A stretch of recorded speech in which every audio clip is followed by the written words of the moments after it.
ओम भास्कराय विद्महे महद्विक्राय धीमहि तन्नो आदित्य प्रचोदयात्। नीलांजन समाभासं रविपुत्रं यमाग्रजं छायामार्तण्ड सम्भूतं तं नमामि शनीश्वरं दक्षिणारब्धो। एक चम्मच जल स्नानं समर्पयामि। नामतु सर्वगुणतु सर्वकर्माभि तेजस्विनामधि समस्तु। हाथ जोड़ो हे रामा को तोमाना नारायण के वृंदावन श्री राम श्री कृष्ण कमलापति यदुपति सुदापति श्रीपति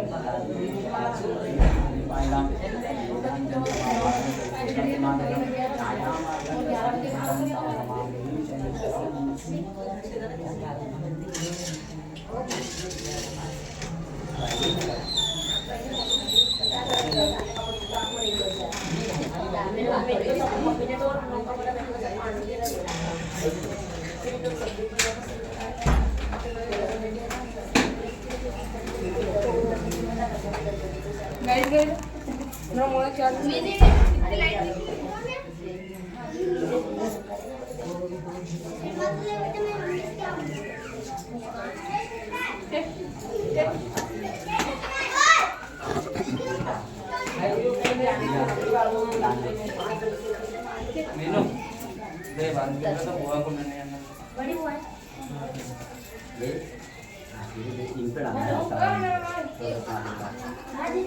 ओम गौरी डाल जाओ।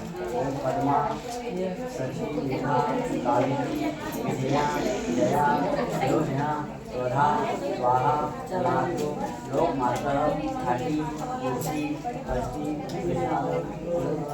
ओम सहस्त्र मंगले शिवे सर्वा साधने शरणे त्र्यंबके गौरी नारायणी नमोस्तुते। जयंती मंगला काली भद्रकाली कपालिनी दुर्गा क्षमा शिवा स्वाहा नमोस्तुते। अन्नपूर्णे सदापूर्णे शंकर प्रणवते ज्ञान वैराग्य सिद्धार्थं देव पार्वती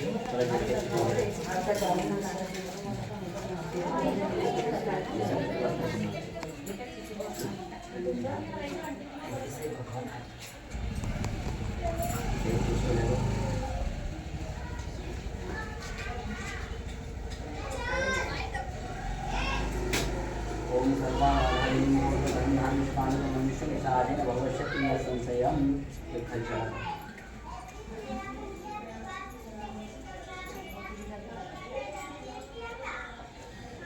जय महादेव। ओम सहनावतु सहनौ भुनक्तु समेव कर्वावहै तेजस्विनावधीतमस्तु अन्नपूर्णे सदापूर्णे शंकर प्राणवते प्राण विराजे सिद्धार्थं ध्यान देहि च पार्वती।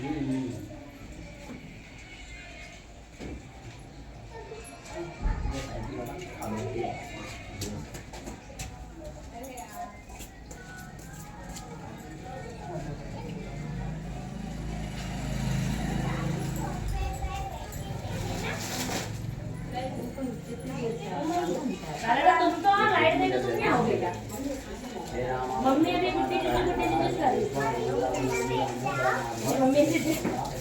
मेरी मम्मी मेरा तो खाना भी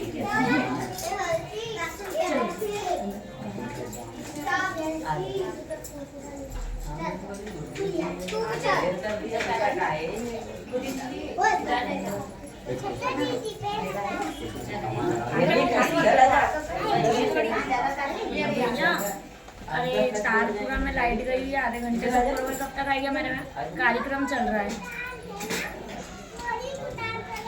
ये सब्जी की दुकान जो भी लाते हैं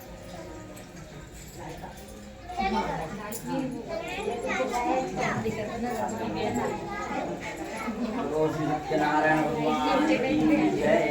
तुम इधर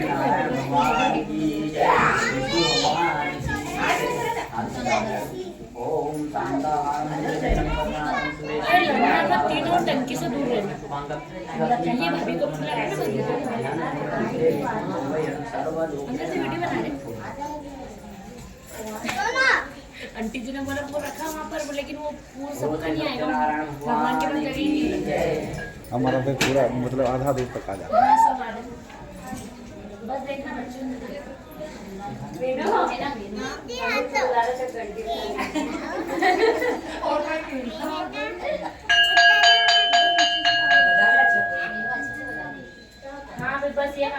श्री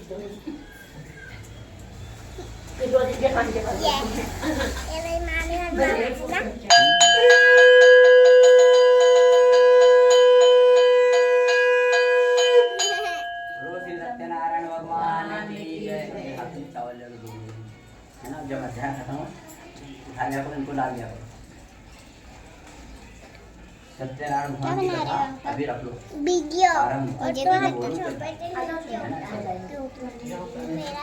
श्री व्यास जी ने कहा, एक समय नैमिषारण्य तीर्थ में पूर्णकालिक 88,000 ऋषियों ने पुराण विद्या श्री सूर्य जी से पूछा, हे सूर्य जी, इस कलयुग में वेद विद्या रहित मनुष्यों को प्रभु भक्ति किस प्रकार मिलेगी तथा उनका उद्धार कैसे होगा।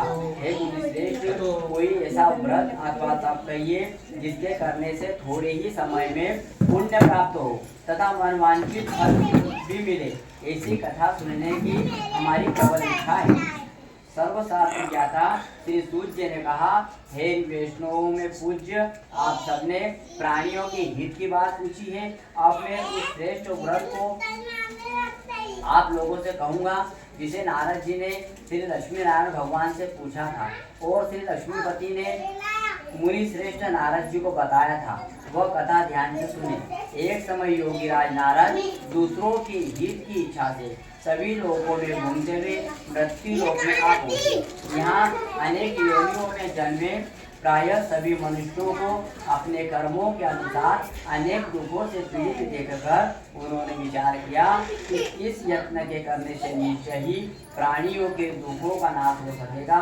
ऐसा मन में विचार कर श्री नारद विष्णु लोक को गए।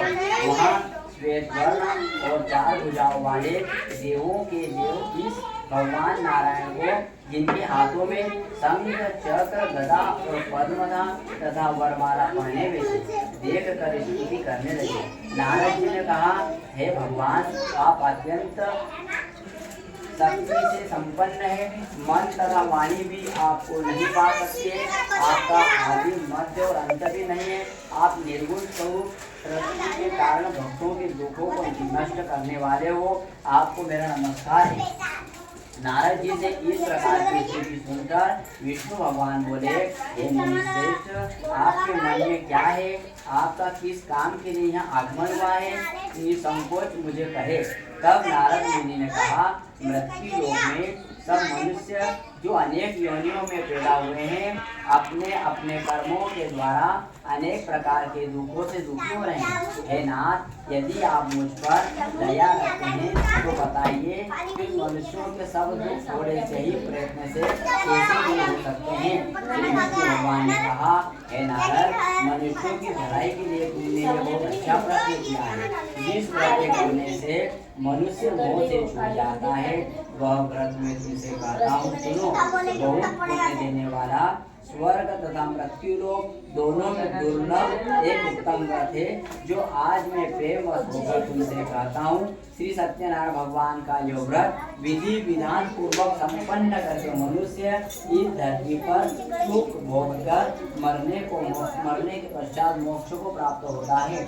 श्री विष्णु भगवान ने के वचन सुनकर नारद मुनि बोले, हे भगवान, उस व्रत का फल क्या है? क्या विधि है? क्या विधान है? इससे पूर्व किसने इस व्रत को किया है और किस दिन यह व्रत करना चाहिए? कृपया मुझे विस्तार से बताएं। श्री विष्णु भगवान ने कहा, हे नारद, दुख शोक आदि दूर करने वाला यह व्रत सब इंसानों पर विजय करने वाला है और भक्ति और श्रद्धा के साथ किसी भी दिन मनुष्य श्री सत्यनारायण भगवान की संध्या के समय ब्राह्मणों और बंधु बांधवों के साथ धर्मपरायण होकर पूजा करे। भक्ति भाव से नैवेद्य केले का फल, सहस घी, शक्कर अथवा गुड़, दूध और गेहूं का आटा सवाया लेवे। गेहूं के अभाव में साटी का चूर्ण भी ले सकते हैं। इन सबको भक्ति भाव से भगवान को अर्पण करें। बंधु बांधवों से ब्राह्मणों को भोजन कराएं। इसके पश्चात स्वयं भोजन करें। रात्रि में नाम संकीर्तन भजन आदि का आयोजन कर श्री सत्यनारायण भगवान का स्मरण करता हुआ समय व्यतीत करे। इस तरह जो मनुष्य इस सत्यनारायण भगवान के व्रत को करेंगे तो उनका मनोरथ निश्चय ही पूर्ण होगा। हे भक्तराज, तुमसे तो विकराल कलिकाल के कर्म छिपे हुए नहीं है। खान पान और आचार विचार को चाहते हुए भी पवित्रता न रख पाने के कारण, क्योंकि जीव मेरा नाम करके ही अपना लोक परलोक संवार सकेंगे। इसलिए विशेष रूप से कलयुग में मृत्यु लोक में यही एक लघु और आसान उपाय है, जिससे अल्प समय और अल्प धन में प्रत्येक जीव को महान पुण्य प्राप्त हो सकता है। श्री सत्यनारायण अध्याय संपूर्ण सत्यनारायण भगवान की जय।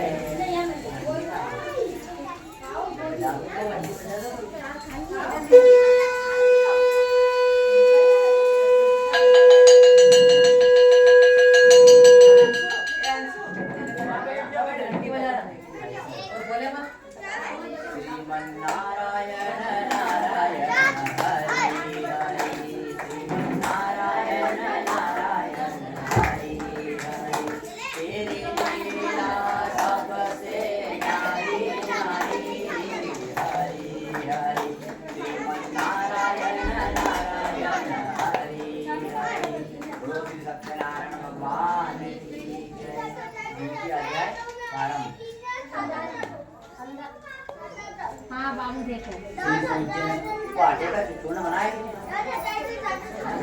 रखो ना।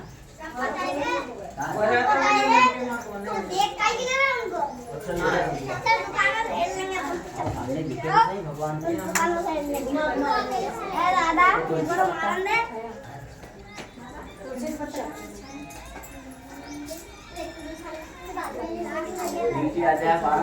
श्री सूत जी ने कहा, हे ऋषियों, जिन्होंने पहले समय में इस व्रत को किया है, इसका इतिहास उनका इतिहास कहता हूँ, आप सब ध्यान से सुने। सुंदर काशीपुर नगरी में एक अत्यंत निर्धन ब्राह्मण रहता था। वह ब्राह्मण भूख और प्यास से बेचैन होकर नित्य पृथ्वी पर घूमता था। ब्राह्मणों से प्रेम करने वाले श्री विष्णु भगवान ने ब्राह्मण को दुखी देखकर एक दिन बूढ़े ब्राह्मण का रूप धारण कर निर्धन ब्राह्मण के पास जाकर पूछा, आदर के साथ पूछा, हे विप्र, तुम नित्य ही दुखी होकर पृथ्वी पर क्यों घूमते हो? हे श्रेष्ठ ब्राह्मण, यह सब मुझसे कहो, मैं सुनना चाहता हूँ। दरिद्र ब्राह्मण ने कहा, मैं निर्धन ब्राह्मण हूँ, भिक्षा के लिए पृथ्वी पर फिरता हूँ।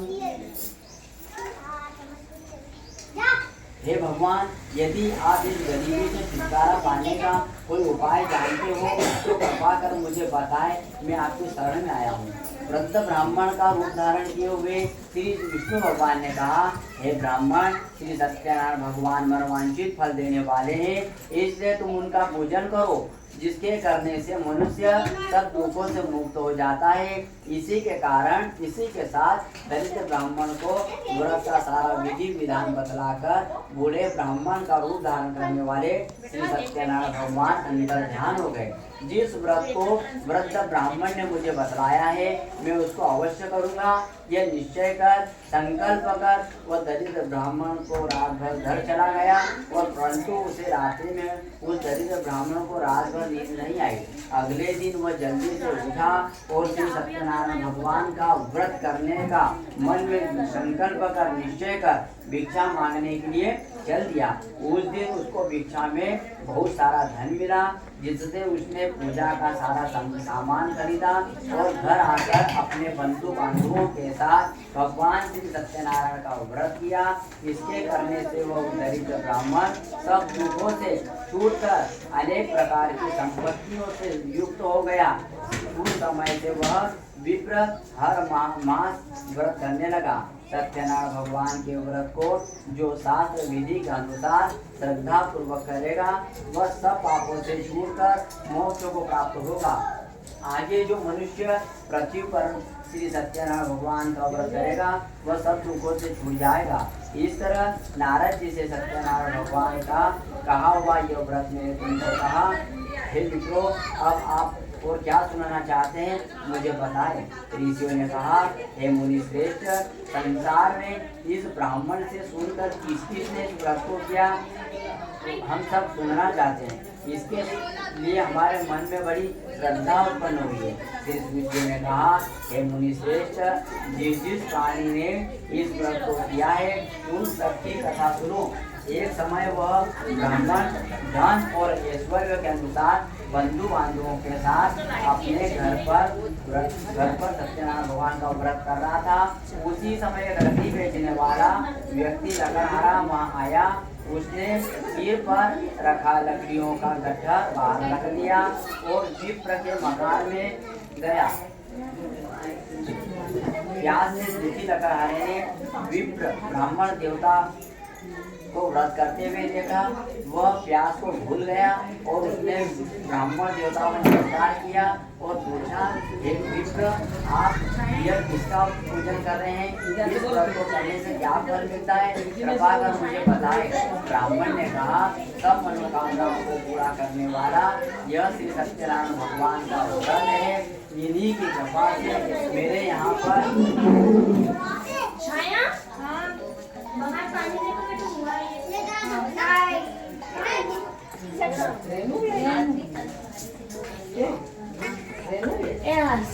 ब्राह्मण ने कहा, सब मनोकामनाओं को पूर्ण करने वाला यह श्री सत्यनारायण भगवान का व्रत है। इन्हीं की कृपा से मेरे यहाँ धन धान्य आदि की गर्मी हुई है। विप्र से इस व्रत के बारे में जानकर भगवान का चरणामृत भोजन करने के बाद वो अपने घर को चला गया। अगले दिन लकड़हारे ने अपने मन में संकल्प किया, गाँव में लकड़ी बेचने से जो भी धन मिलेगा उसे भगवान सत्यनारायण का व्रत करूंगा। यह मन में विचार कर वह लकड़हारा लकड़ियों का गट्ठा अपने सिर पर रखकर जिस नगर में भगवान लोग उस दिन से उन लकड़ियों का दाम पहले दिनों से थोड़ा लकड़हारा अति प्रसन्न होकर पसे केले, शक्कर, शहद, घी, दूध, दही और गेहूं का चूरमा इत्यादि श्री सत्यनारायण भगवान के व्रतों की सभी सामग्री लेकर अपने घर आ गया। फिर उसने अपने बंधु बांधवों को बुलाकर विधि विधान के साथ भगवान सत्यनारायण का पूजन कर व्रत किया एवं उसका स्वभाव से वह पूरा लकड़हारा धन पुत्र आदि से युक्त हुआ और संसार में लगा देना वैकुंठ को चला गया। इसी श्री सत्यनारायण द्वितीय अध्याय संपूर्ण सत्यनारायण भगवान श्री लक्ष्मीनारायण।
चुन्नू वो चटाई बिछा दो ना गद्दी में, वो अंशुल आया ना वो वाला या गद्दी में बिछा दो। रेडियो कर रहे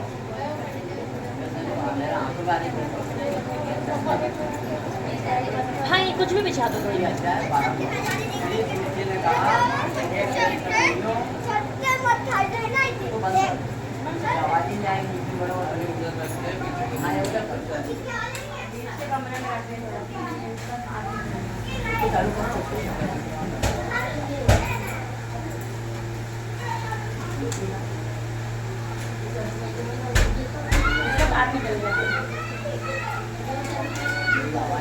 आवाज नहीं है वहाँ से तो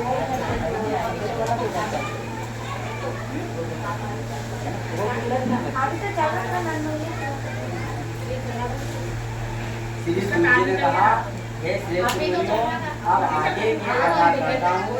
पूर्व काल में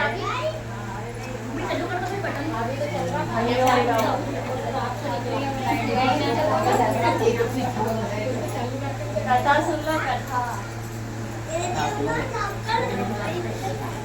श्री सूर्य ने कहा हे श्रेष्ठ मुनियों, अब आगे की कथा करता हूँ। पूर्व काल में उल्कामुख नाम का एक महान बुद्धिमान राजा था। वो सत्य वक्ता और जितेंद्रिय था। प्रतिदिन देव स्थानों पर जाता था तथा गरीबों को धन देकर उनके सब कष्ट दूर करता था। उसकी पत्नी कमल के समान रूप वाली और सती साध्वी थी। भद्रशिला नदी के तट पर उन दोनों ने श्री सत्यनारायण भगवान का व्रत किया। उस समय वहाँ साधु नामक एक वेश्या आया। उसके पास व्यापार के लिए बहुत सारा धन था। वह वेश्य नाव को किनारे पर ठहराकर राजा के पास आया। राजा को व्रत करते हुए देखकर उसने विनय के साथ पूछा, हे राजन, भक्ति युक्त चित्त से आप क्या कर रहे हैं? मेरी सुनने की इच्छा है, कृपया आप मुझे भी बताएं। महाराज उल्कामुख ने कहा, हे साधु वेश्य, मैं अपने बंधु बांधवों के साथ पुत्रादि की प्राप्ति के लिए महान शक्तिमान श्री सत्यनारायण भगवान का व्रत व पूजन कर रहा हूँ। राजा के वचन सुनकर साधु नामक वेश्य ने आदर से कहा, हे राजन, मुझे भी इसका सब विधि विधान बताए। मैं भी आपके कथानुसार इस व्रत को करूँगा। मेरे घर में कोई संतान नहीं है। मुझे विश्वास है इस व्रत के करने से अवश्य मेरे घर में संतान होगी। राजा से सब विधि विधान सुनकर व्यापार से निर्वस्त हो और वेश्य आनंद के साथ अपने घर आया। वेश्य ने अपनी पत्नी से संतान देने वाले उस व्रत का समाचार सुनाया और प्रण किया कि जब मेरे घर संतान होगी तब मैं भी इस व्रत को करूँगा। साधु ने यह वचन अपनी पत्नी लीलावती से भी कहे। एक दिन उसकी पत्नी लीलावती आनंदित हो सांसारिक धर्म में प्रवृत्त होकर श्री सत्यनारायण भगवान की कृपा से गर्भवती हो गई। 10वें महीने में उसने एक सुंदर कन्या को जन्म दिया। दिनों दिन वह कन्या इस तरह बढ़ने लगी जैसे शुक्ल पक्ष का चंद्रमा पड़ता है। कन्या का नाम कलावती रखा गया। तब लीलावती ने मीठे शब्दों में अपने पति को स्मरण दिलाया, याद दिलाया कि आपने जो भगवान सत्यनारायण का व्रत करने का संकल्प किया था, अब आप उसे पूरा करिए। साधु वेश्य ने कहा, हे प्रिय, मैं कन्या के विवाह पर इस व्रत को करूँगा। इस प्रकार अपनी पत्नी को आश्वासन दे वह व्यापार करने को चला गया। कलावती पितृ घर में मृत्यु को प्राप्त हुई, बड़ी होने लगी। लौटने पर साधु ने जब नगर में सखियों के साथ अपनी पुत्री को खेलते हुए देखा तो दूध को पिलाकर कहा, कोई सुयोग्य वर देखकर लाओ। साधु नामक वेश्य की आज्ञा पाकर दूध संचय नगर पहुंचा और भोज कर और देखभाल कर वेश्य की लड़की के लिए एक योग्य मणि पत्र ले आया। उस योग्य लड़के को देखकर साधु नामक वेश्य ने अपने बंधु बांधवों से प्रसन्नचित्त होकर अपनी पुत्री का विवाह उसके साथ कर दिया। दुर्भाग्य से वह विवाह के समय भी सत्यनारायण भगवान का व्रत करना भूल गया। इस पर भगवान क्रोधित हो गए, नाराज हो गए। उन्होंने वेश्य को श्राप दिया कि तुम्हें दारुण दुख प्राप्त होगा। अपने कार्य में कुशल साधु नामक वेश्य अपने दामाद सहित नाव को लेकर व्यापार करने के लिए समुद्र के समीप स्थित रत्नसार नगर में गया। दोनों ससुर जमाई चंद्रकेतु राजा के उस नगर में व्यापार करने लगे। एक दिन भगवान सत्यनारायण की माया से प्रेरित एक चोर राजा का धन चुराकर भागा जा रहा था। राजा के दूतों को अपने पीछे वेग से आते देखकर चोर ने घबराकर राजा के धन को वहीं नाव में चुपचाप रख दिया जहाँ वे ससुर और जमाई खड़े हुए थे और भाग गया। जब उन्होंने उस साधु के पास राजा के धन को रखा देखा तो ससुर दामाद दोनों को बांध कर ले गए और राजा के समीप जाकर बोले, अब ये हम दो चोर पकड़ कर लाए, देख कर अब आज्ञा दीजिए। तब राजा ने बिना उनकी बात सुने ही उनको कारागार में डालने की आज्ञा दे दी। उस प्रकार जिस प्रकार राजा की आज्ञा से उनको कठिन कारावास में डाल दिया गया तथा उनका धन भी छीन लिया गया। सत्यनारायण भगवान के श्राप के कारण साधु वैश्य की पत्नी लीलावती व पुत्री करावती भी घर पर बहुत दुखी हुई। उनके घर में रखा धन चोर चुरा कर ले गए। शारीरिक व मानसिक पीड़ा तथा भूख प्यास से अति दुखी हो भोजन की चिंता में करावती कन्या एक ब्राह्मण के घर गई। उसने ब्राह्मण को श्री सत्यनारायण भगवान का व्रत करते हुए देखा। उसने कथा सुनी तथा प्रसाद ग्रहण कर रात को घर आई। माता ने करावती से पूछा, हे पुत्री, तू अब तक इतनी रात में कहाँ रही और तेरे मन में क्या है? करावती माता, मैंने एक ब्राह्मण के घर में भगवान का व्रत होते हुए देखा है। कन्या के वचन सुनकर लीलावती ने सत्यनारायण भगवान के पूजन की तैयारी की और उसने परिवार और बंधु बांधवों से श्री सत्यनारायण भगवान का पूजन और व्रत किया और वर मांगा कि मेरे पति और दामाद शीघ्र ही घर लौट आए। साधु ने साथ ही प्रार्थना की कि हम सबका अपराध क्षमा करो। श्री सत्यनारायण भगवान संतुष्ट हो गए। उन्होंने राजा चंद्रकेतु को सपने में दर्शन देकर कहा, हे राजन, जिन दोनों व्यक्तियों को तुमने बंदी बना रखा है वो निर्दोष हैं। तुमने प्रातःकाल छोड़ दो, उनका सब धन तुमने ग्रहण किया है, लिया है, लौटा दो, अन्यथा मैं तेरा धन राज्य आदि संघर्ष करूँगा। राजा से ऐसे वचन कहकर भगवान सत्यनारायण अंतर ध्यान हो गए। प्रातःकाल राजा चंद्रकेतु ने सभा में सबको अपना सपना सुनाया और सैनिकों को आज्ञा दी कि दोनों मणिपुत्रों को कैद से मुक्त कर सभा में लाया जाए। दोनों ने आते ही राजा को प्रणाम किया। राजा ने गोमन वचन में कहा, हे महानुभावों,